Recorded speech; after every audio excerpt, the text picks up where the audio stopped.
वर्षा काल अति सुखकर। प्रश्न में देखिए, प्रथम सावधिक परीक्षा के लिए प्रश्न है और इसमें सभी प्रश्न वस्तुनिष्ठ हैं। हर एक प्रश्न के लिए 4 उत्तर दिए गए हैं। और यहाँ शुरुआत कैसे है देखिए, एक अपठित गद्यांश से इसकी शुरुआत हो रही है। तो इसमें वर्षा काल के बारे में कुछ वर्णन किए गए हैं। इसको अच्छी तरह से ध्यान से पढ़ना है और उसके उत्तर देना है। ये तो खंड क में है, फिर खंड ख होगा तो उसमें व्याकरण आएगा, और खंड ग में पठित अवबोधनम से अर्थात पुस्तक से उसमें प्रश्न रहेंगे।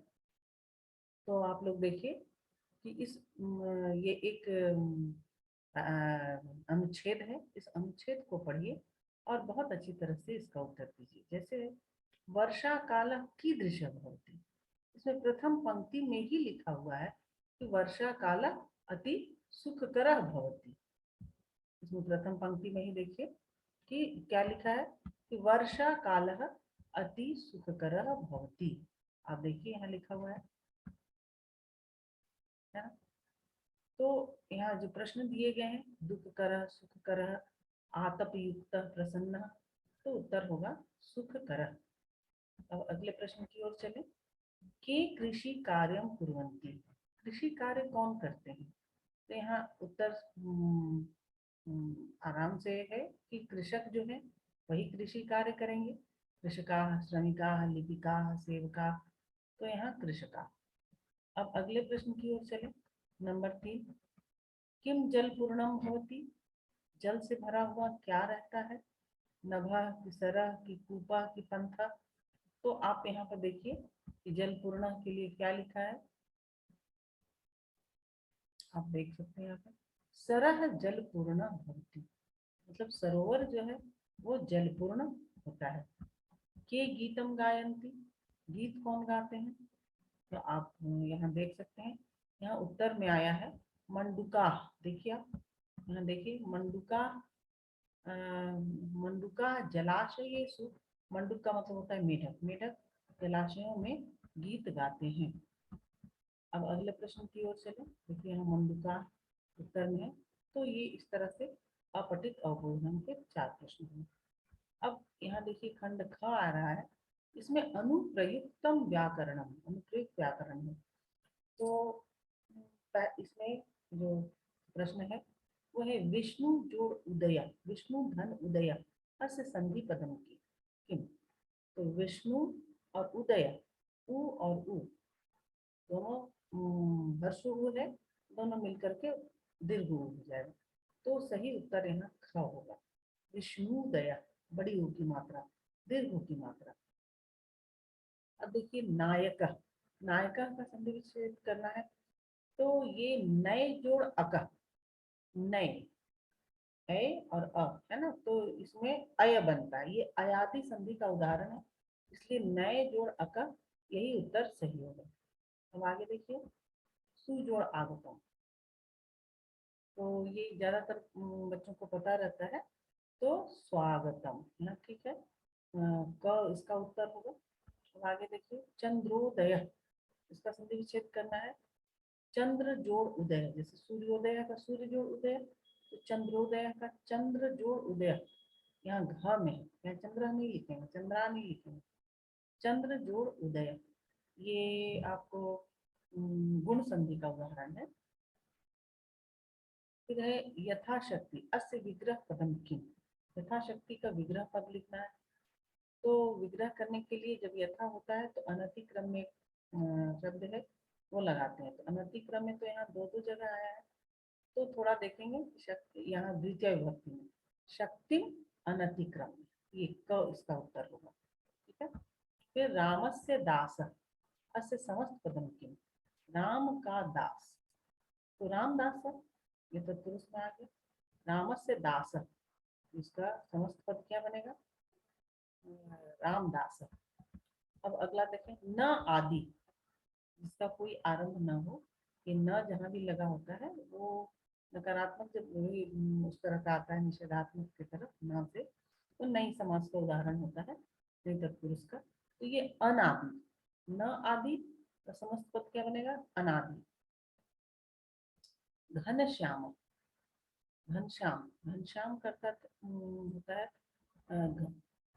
वैसा बादल जो बिल्कुल श्याम है, घन इव श्याम, ऐसा बादल श्याम, घन इव श्याम। इसका देखिए ये कर्मधारय समास का उदाहरण है। घन इव, इव जब लगेगा समझ जाएंगे कि वो कर्मधारय समास का उदाहरण है। घन इव श्याम। कृत्वा, अस्य प्रकृति प्रत्यय पदम चिनोति। कृत्वा का प्रकृति प्रत्यय पद चुनना है। तो त्वा प्रत्यय, ये त्वा, ये कोई प्रत्यय नहीं है ये सारे। तो यहाँ त्वा, क्री धातु में, क्री मतलब करना, त्वा मतलब करके, इसका अर्थ हुआ। अब 14 नंबर क्वेश्चन में आइए। गम जोड़ तुमुन, तो ये बनता है गंतुम, जाने के लिए, गंतुम। तो ये क ही इसका उत्तर हो जाएगा। नंबर 15, मित्र जोड़ तल, जब भी तल बनता है, तल होता है तो वहां ता आ जाता है और ये स्त्रीलिंग में होता है। तो मित्र जोड़ तल, मित्रता, ठीक है। और फिर आगे है त्व, त्व प्रत्यय और तल प्रत्यय एक ही तरह के प्रत्यय हैं, अर्थ एक ही होता है, लेकिन त्व लगने से पुल्लिंग बन जाता है और तल लगने से स्त्रीलिंग, ये ध्यान में रखेंगे। तो महत्व में है महत, महत, महत ये सही है लिखा हुआ, और इसमें त्व, महत जोड़ त्व, महत्व हो गया। अब हम लोग खंड ग आ रहा है, इसमें पठित अवबोधना, जो जिसको हमने अपने पुस्तकों में पढ़ा है, अपनी पाठ्य पुस्तक में, उससे संबंधित कुछ प्रश्न है यहाँ। तो प्रश्न संख्या 17, विद्या अमृतम अश्नुते इति पाठे जगत व्याप्तम अस्ति। ये लिखा हुआ है, जगत व्याप्तम अस्ति, हाँ। तो ये जगत किससे व्याप्त है, विद्या अमृतम अश्नुते जो हमारा प्रथम पाठ है, तो उसके अनुसार ये जगत किससे व्याप्त है, मतलब कि किससे कौन है यहाँ पूरा सभी जगह व्याप्त है, सभी जगह विद्यमान है। तो यहाँ पर लिखेंगे ईशेन, ईश्वर के द्वारा। आगे देखें, प्रविशंति इत्यत्र कह लकार, प्रविशंति, प्रविशंति में कौन सा लकार है, तो बिल्कुल आसान सा है, ये लट लकार है, जैसे पठंती में होता है लट, जैसे प्रविशंति में लट है वर्तमान काल में। 19 नंबर क्वेश्चन देखें, असुरिया लोका के नाम होता, जो असुरिया लोका, असुरिया लोका किससे आवृत है, अर्थात तमसा, अगर सूर्य नहीं है तो क्या है, अंधेरा है, और अंधेरे से, तमस मतलब अंधेरा। फिर देखिए 20 नंबर क्वेश्चन, अमृतम पदस्य समानार्थक पदम अस्ति। अमृतम पद का समानार्थक पद क्या है, मतलब इससे मिलता जुलता है, अर्थात इसका पर्यायवाची।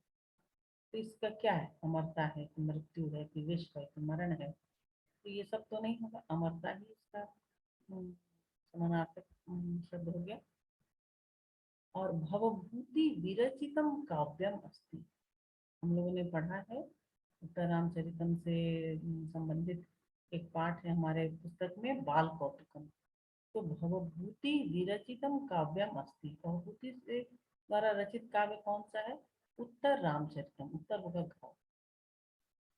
उसके बाद नंबर 22, कौशल्या कस्य माता, कौशल्या किसकी माँ थी, कौशल्या तो राम की माँ थी, तो पता है आपको, रामस्य, तो क इसका उत्तर हो जाएगा। अरुंधति कस्य भार्या आसीत, अरुंधति किसकी भार्या थी, पत्नी थी, तो ये गुरु वशिष्ठ की पत्नी थी, अरुंधति जो थी वो गुरु वशिष्ठ की पत्नी थी, है ना, ख उसका उत्तर होगा। अब आगे देखते हैं 24, वाल्मीकि कस्य ग्रंथ से रचनाकार, वाल्मीकि कौन से ग्रंथ के रचनाकार है, क्या रामायण है, महाभारत है, अध्यात्म रामायण है, उत्तर रामचरित है, इसका उत्तर होगा रामायण, रामायणस्य।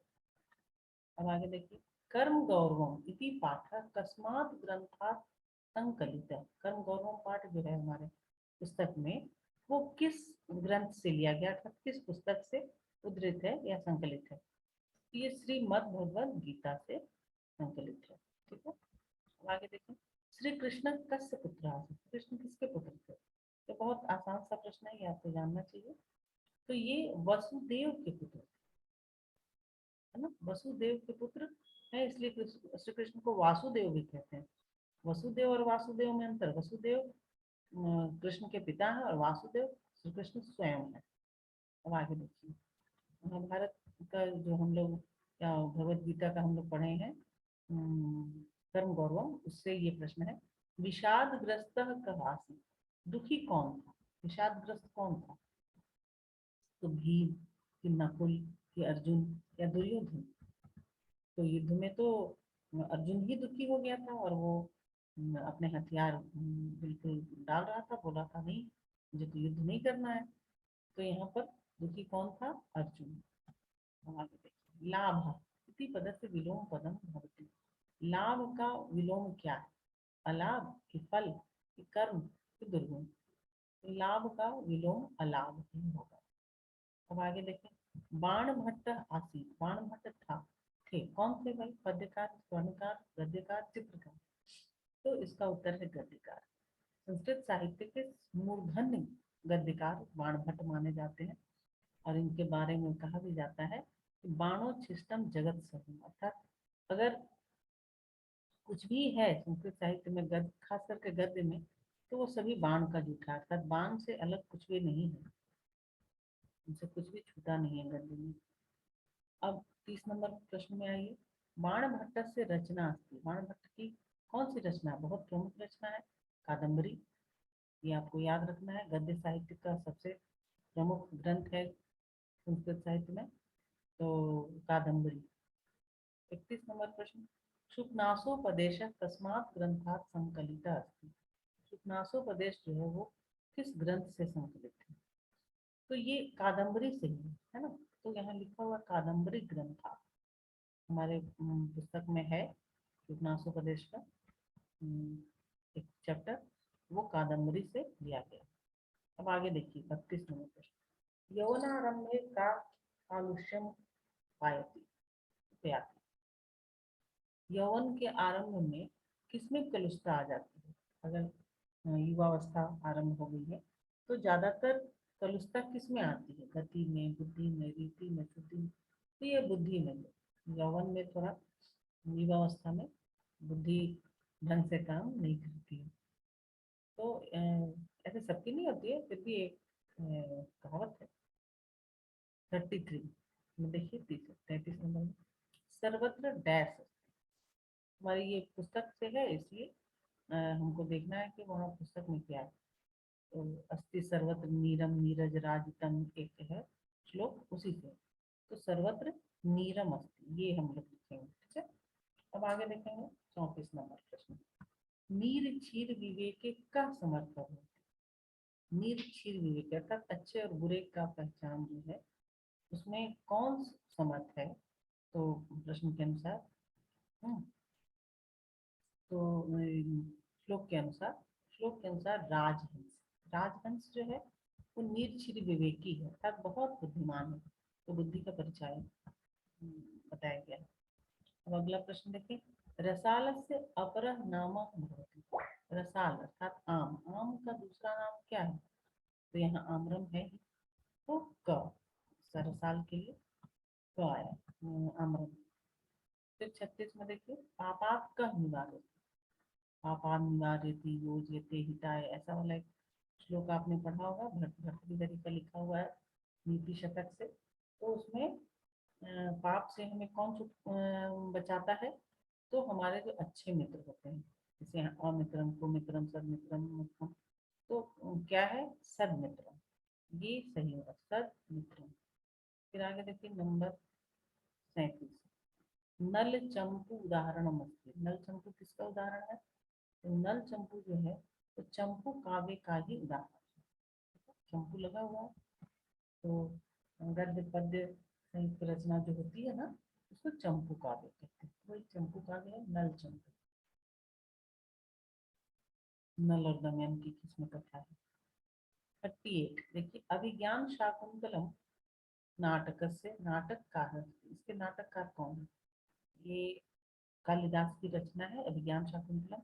शकुंतला और दुष्यंत की कथा है, तो इसके उसका उत्तर होगा कालिदास है। फिर है माघे संति कति गुणा। संस्कृत में ऐसी उक्ति है कि माघे संति त्रयो गुणा। माघ में कितने गुण, माघ जो है उसमें 3 गुण माने जाते हैं। कहते हैं उपमा कालिदासस्य भारवेर्थ गौरवम दंडिना पद लालित्य माघे संति त्रयो गुणा। अर्थात कालिदास की उपमा हो, भारवी का अर्थ गौरव हो, या दंडी का पद लालित्य हो, ये तीनों चीजें इनमें माघ में मिलती है। माघ के विषय में ऐसा कहा जाता है। इनकी प्रसिद्ध रचना है शिशुपाल वध। तो माघे संति कति गुणा, तो त्रय गुणा। इन कवियों की इसमें आई है बात, इसलिए त्रय गुणा। नीति शतकम ग्रंथ से रचनाकार अस्ति।